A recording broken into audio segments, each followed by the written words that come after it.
жасыл жайлау көлім менің. Бүгінде бар әлемге даңқым жетті. Тәуелсіз Қазақстан, елім менің. Құтты болсын тәуелсіздік мерекесі, мықты болсын елімнің керегесі. Тату-тәтті болып халқымыз әрқашан кетпесін туған жердің берекесі.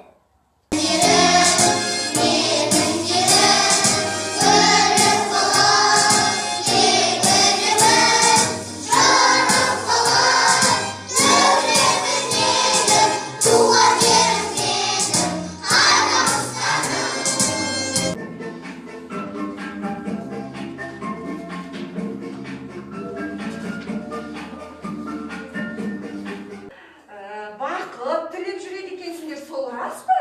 Иә. Сендердің қолдарында бірдеме тұрған сияқты, оны кімге әкелдіңдер? Сіздерге. Ой, жарайсыңдар, көгершіндер.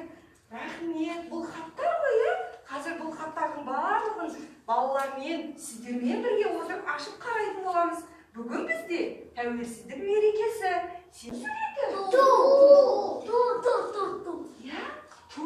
Бұл қалай айтылады? Ту деп айтамыз ба балалар айтқанда? Бұл қай елдің туы? Қазақстан. Иә, Қазақстан Республикасының мемлекеттік туы екен. Оны сендер білесіңдер ма? Иә. Сендер қай жерден көріп жүрсіңдер оны? Біз оны апаттың жағынан далада күн жарқырап тұру үшін қойған. Жарайсың аяғым. Не үшін бейнеледі деп ойлайсыңдар? Апа, Қазақстан тану үшін деп. Қазақ екенін тану үшін, иә? Біздің қазақтың Иә. отанымыз біздің қандай? Күшті. Күшті. Отанымыздың таулары қандай?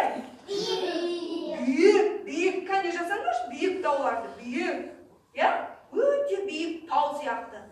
Сендер талаптарың таудай болсын деп сол үшін айтқан. Ағаштар ше отанымыздың? Үлкен ағаштар бар екен. Ал өзен, көлдері ше? Өзен, көлдері. Олардың суы қандай?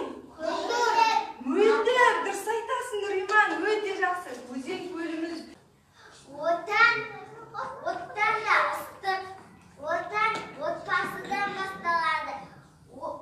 Отан үшін отқа түссең де күймейсің. Жарайсың, Амина, жарайсың. Дегенде Қазақстан, сен дегенде Қазақстан.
толғаған ебо мен қайаттың ендігі. Жарайсың, қазақ елім туды жастық дәуірің, алғандайсың жұлдызыңның жарығын, тәуелсіздік